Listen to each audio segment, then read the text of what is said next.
Ya, Assalamualaikum warahmatullahi wabarakatuh. Alhamdulillahirrabbilalamin. Selamat berjumpa kembali untuk pertemuan kedua dalam mata kuliah Bahasa Indonesia. Yang lalu kita sudah membahas tentang kontrak perkuliahan kita. Maka pada pertemuan kedua ini kita sudah masuk pada pokok bahasan yang pertama, yaitu ragam bahasa.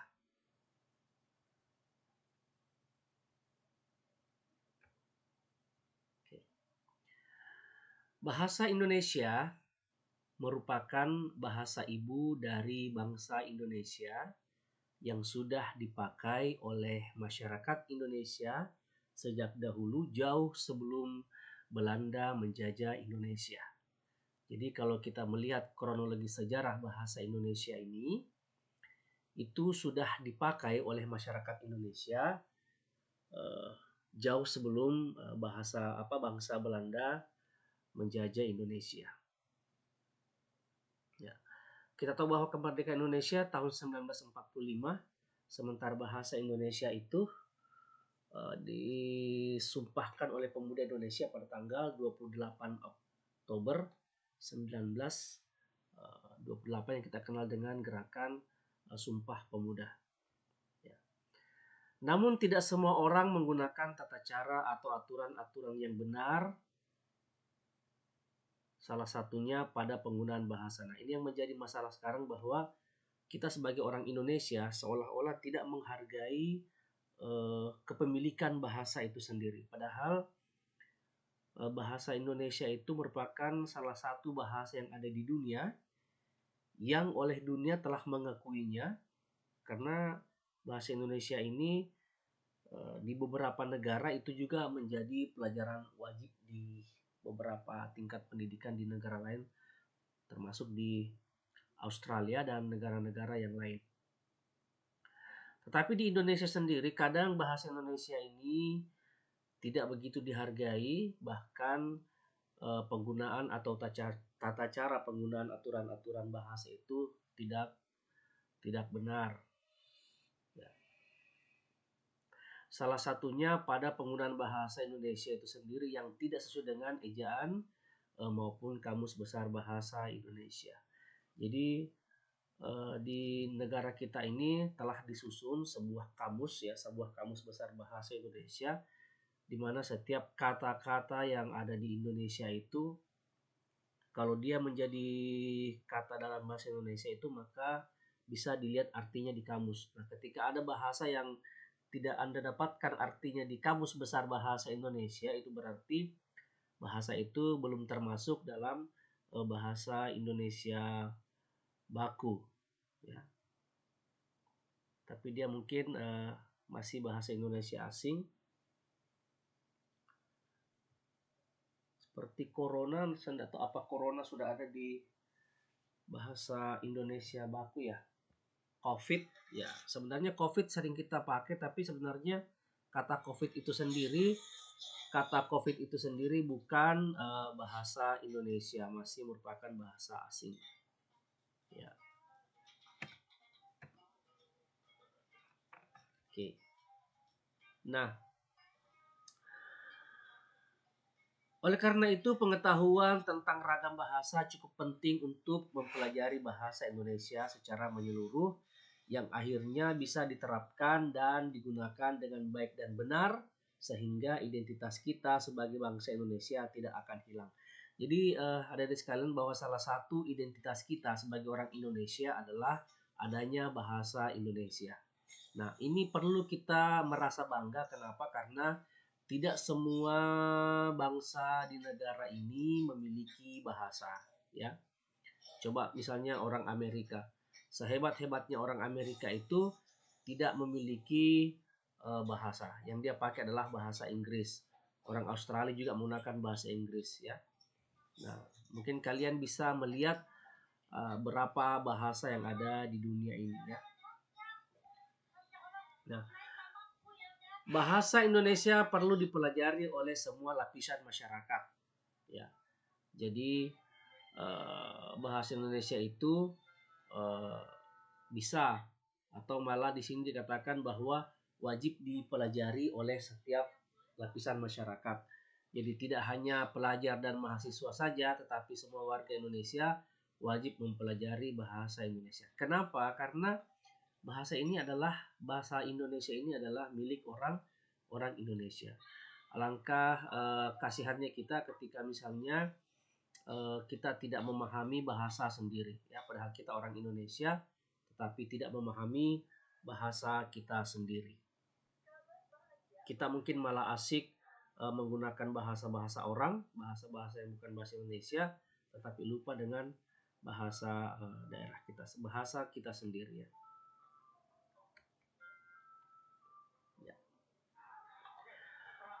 Dalam bahasan bahasa Indonesia itu ada yang disebut dengan ragam bahasa, di mana ragam bahasa merupakan variasi bahasa yang pemakaiannya berbeda-beda.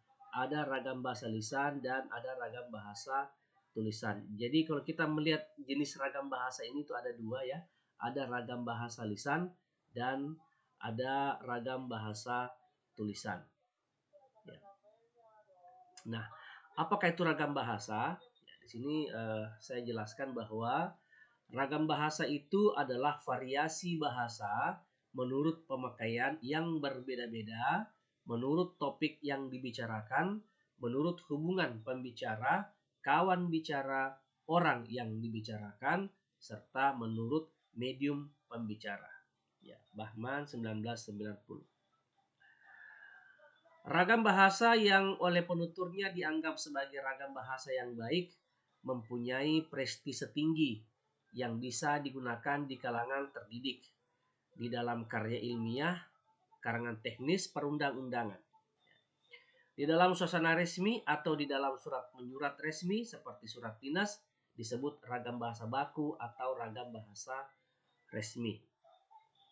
Ya, jadi selain ragam bahasa lisan dan ragam bahasa tulisan ini, juga kita mengenali ada yang disebut dengan ragam bahasa baku, ada ragam bahasa non baku, ada ragam bahasa resmi, dan ada ragam bahasa tidak resmi, ya.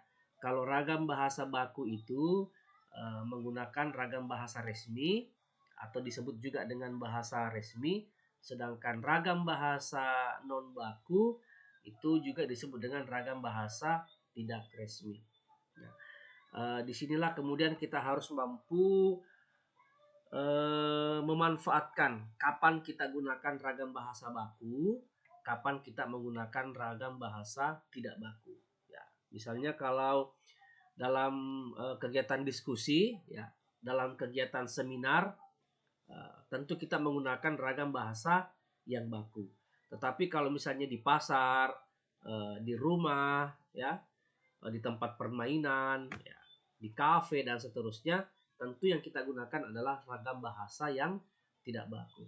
Karena alangkah anehnya ketika misalnya kita di pasar, kemudian kita menggunakan bahasa Indonesia baku, ya, misalnya ingin membeli ikan, ya, kalian bertanya, berapa harga ikan bapak satu ekor?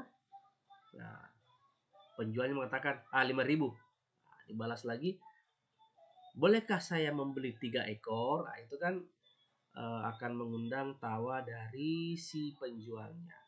Jadi di sini intinya adalah kita bisa menggunakan ragam bahasa baku sesuai tempatnya dan ragam bahasa tidak baku sesuai tempatnya. Ya. Sama kalau kita menulis, ya, dalam bahasa tulis. Bahasa tulis itu kalau misalnya kita WhatsAppan, Facebookan, ya, atau chattingan, itu kan tidak menggunakan ragam bahasa baku. Tetapi berbeda ketika membuat makalah, menulis surat resmi, ya, menulis perundang-undangan, tentu menggunakan ragam bahasa yang baku, ya. Oke, kita lanjut. Menurut Dendi Sugono 1999 halaman 9, bahwa sehubungan dengan pemakaian bahasa Indonesia timbul dua masalah pokok, yaitu masalah penggunaan bahasa baku dan tak baku dalam situasi resmi seperti di sekolah, di kantor, atau di dalam pertemuan resmi digunakan bahasa baku. Sebaliknya, dalam situasi tak resmi seperti di rumah, di taman, di pasar, kita tidak dituntut menggunakan bahasa baku. Jadi intinya di sini adalah kita benar-benar mampu memanfaatkan bahasa itu sesuai dengan tempatnya. Dengan siapa kita bicara, di situasi apa kita bicara, di daerah mana kita akan bicara atau menulis dan seterusnya.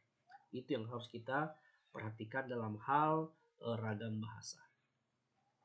Oke ya, ini yang tadi bahwa ditinjau dari media atau sarana yang digunakan untuk menghasilkan bahasa, ragam bahasa terdiri atas ragam bahasa lisan dan ragam bahasa tulisan.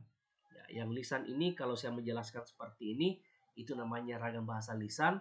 Tapi kalau adik-adik melihat di layar, di sini ada presentasi, itu berarti ragam bahasa tulisan. Kita lihat perbedaannya.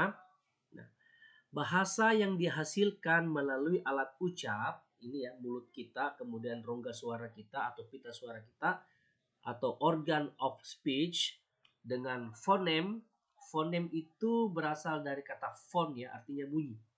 Jadi fonem itu berasal dari kata fon itu bunyi, berarti alat ucap.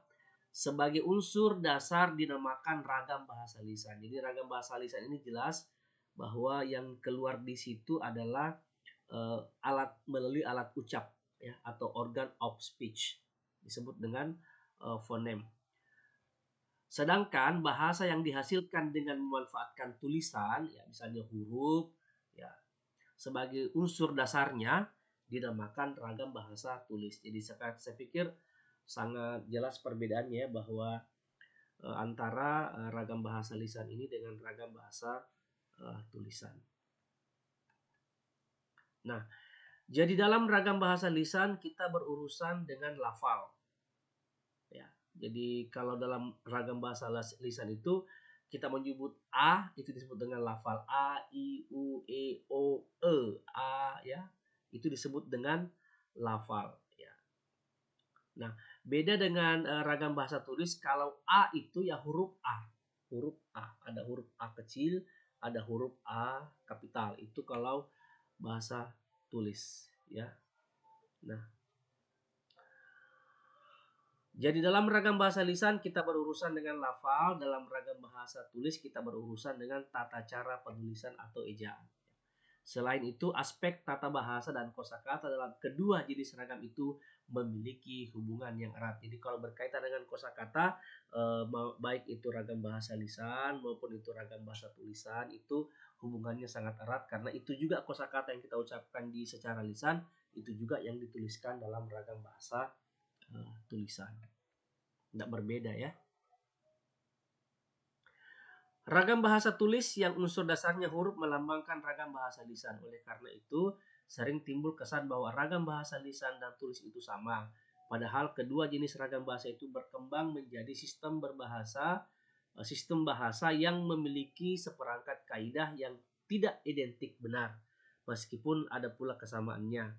Meskipun ada kerimpitan, aspek tata bahasa dan kosakata masing-masing memiliki seperangkat kaidah yang berbeda satu dari yang lainnya. Jadi mungkin secara ini hampir sama, tetapi pada dasarnya itu sebenarnya berbeda. Yang sama itu mungkin kosakatanya, tapi teknik penyampaiannya jelas sangat berbeda. Kalau lisan kita menyampaikan secara lisan, kalau tulisan itu dalam bentuk penggunaan huruf. Apalagi yang membedakan bahasa lisan dan tulisan. Nah, ketika kita bicara bahasa lisan itu tidak mengenal tanda baca. Bahasa lisan ya tidak mengenal tanda baca, tapi yang dikenali itu adalah irama. Misalnya kalimat tanya tentu iramanya berbeda. Siapa nama Anda? Ya, kalau dalam bahasa tulisannya pasti ada tanda tanya. Nah, tanda koma dalam bahasa lisan itu artinya jeda, perhatian sesaat. Tetapi dalam bahasa tulisan itu ditandai dengan tanda koma. Ya, seperti itu. Oke. Nah, berikutnya fungsi ragam bahasa. Nah, kita sekarang mau melihat seperti apakah fungsi ragam bahasa itu. Fungsi bahasa Indonesia dalam kapasitasnya sebagai bahasa nasional, yang pertama, mampu menyatukan ribuan bahasa yang beragam di Indonesia. Ya, jadi inilah salah satu fungsi bahasa Indonesia kita sebagai bahasa nasional, karena dengan bahasa Indonesia ini ternyata mampu menyatukan ribuan bahasa yang beragam di Indonesia. Nah, kita paham betul bahwa Indonesia ini sangat luas ya. Sangat luas dari Sabang sampai Merauke dengan ribuan budaya, keanekaragaman dan bahasa daerah yang berbeda-beda. Nah, kita bisa bayangkan seandainya Indonesia ini tidak memiliki bahasa Indonesia sebagai bahasa nasional. Bagaimana misalnya orang Kalimantan bicara dengan orang Sulawesi dengan orang Jawa dengan orang Papua dengan orang Bali, pasti tidak akan nyambung. Kenapa? Karena masing-masing memiliki bahasa daerah. Tapi dengan hadirnya bahasa Indonesia sebagai bahasa nasional, itu mampu menyatukan ribuan bahasa yang beragam di Indonesia. Ya.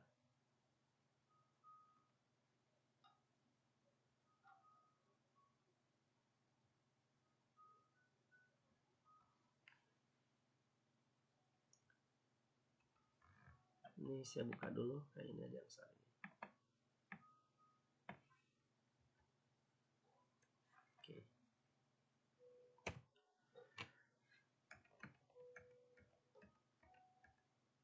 Nah, yang kedua, bahwa bahasa Indonesia ini sebagai simbol kebanggaan nasional ya. Jadi kalau kita kemana-mana ke negara lain, kita melihat orang itu ada seseorang menggunakan bahasa Indonesia, maka kita akan mengenali bahwa orang itu adalah uh, orang Indonesia. Ini sama berkaitan dengan fungsi yang ketiga, ini adalah simbol identitas nasional. Jadi yang kedua ini, kita dituntut untuk memiliki rasa bangga sebagai orang Indonesia yang memiliki bahasa Indonesia. Oleh karena itu, kita dituntut dan wajib mempertahankan bahasa Indonesia dan menggunakan bahasa Indonesia yang baik dan benar. Nah, biasa ada pertanyaan, apa sih bahasa Indonesia yang baik dan benar itu? Ya, jadi bahasa yang baik itu adalah bahasa yang dimanfaatkan sesuai dengan tempatnya tadi ya, bahasa baku dengan bahasa tidak baku di mana digunakan. Sementara bahasa yang benar itu adalah kalau kita menggunakan struktur bahasa. Nantilah kita jelaskan ketika ada pertemuan berikutnya tentang bagaimana ciri bahasa yang baik dan benar. Yang jelas di fungsi nomor 2 ini, bahwa bahasa Indonesia sebagai simbol kebanggaan nasional selain bendera ya, saya pikir ada di Undang-Undang Dasar 1945 bahwa bahwa salah satu kebanggaan kita di Indonesia itu adalah adanya bahasa Indonesia. Nah, yang ketiga, bahwa bahasa Indonesia itu kapasitasnya sebagai bahasa nasional, yaitu sebagai simbol identitas nasional. Ya, jadi kalau kita misalnya ke negara lain ya, kita melihat orang berbahasa Indonesia, berarti kita paham bahwa orang itu adalah orang Indonesia ketika bahasa Indonesianya fasih. Ataukah orang-orang luar, misalnya kita ke Arab ya, di Arab itu pengalaman saya banyak orang yang bisa bahasa Indonesia, orang Arab bisa bahasa Indonesia. Kenapa? Karena mungkin sudah pembiasaan dikunjungi oleh orang Indonesia, makanya para pedagang itu mampu berbahasa Indonesia. Nah, di situ kita merasa bangga ya, ada rasa bangga bahwa ternyata orang Arab ini mau belajar bahasa Indonesia. Di Australia juga seperti itu ya, banyak orang yang bisa bahasa Indonesia. Nah, yang keempat, bahasa Indonesia sebagai bahasa nasional berarti mampu menyatukan berbagai kelompok etnis ya, kelompok-kelompok budaya ya. Di Sulawesi Selatan misalnya ada berapa suku ya? Ada suku Bugis, ada suku Mandar, ada suku Makassar, ada suku Toraja ya. Itu baru di Sulawesi Selatan, belum kita bicara di luar Sulawesi Selatan. Nah, tetapi dengan adanya bahasa Indonesia ini ternyata mampu menyatukan kelompok-kelompok etnis, kelompok-kelompok budaya tersebut. Jadi ketika berkomunikasi itu tidak egois menggunakan bahasa masing-masing, tetapi menyatu untuk menggunakan bahasa Indonesia supaya terjadi komunikasi yang lancar antara satu etnis dengan etnis yang lain. Kemudian yang kelima, fungsi bahasa Indonesia dalam kapasitasnya sebagai bahasa nasional yaitu pemersatu, alat perhubungan antar budaya dan antar regional. Ya, yang tadi sudah kita jelaskan bahwa Indonesia ini adalah negara arsipelago dengan berbagai budaya yang ada di daerah kita. Ya, saya pikir kalau di Sidrap Sulawesi Selatan ini sangat banyak budaya-budaya. Kalau kita ke Bulukumba ada suku Kajang, ada suku Toraja, ya, ada suku Mandar, ada suku Makassar yang semuanya memiliki keunikan, keanekaragaman budaya yang luar biasa.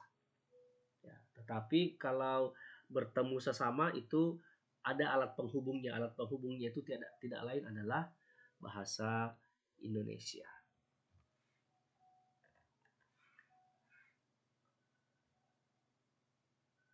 Oke, baik. Inilah materi kita hari ini. Insya Allah minggu depan kita akan lanjutkan mungkin masih pembahasan tentang ragam bahasa.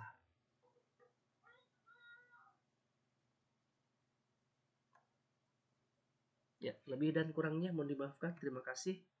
Assalamualaikum warahmatullahi wabarakatuh. Semangat belajar.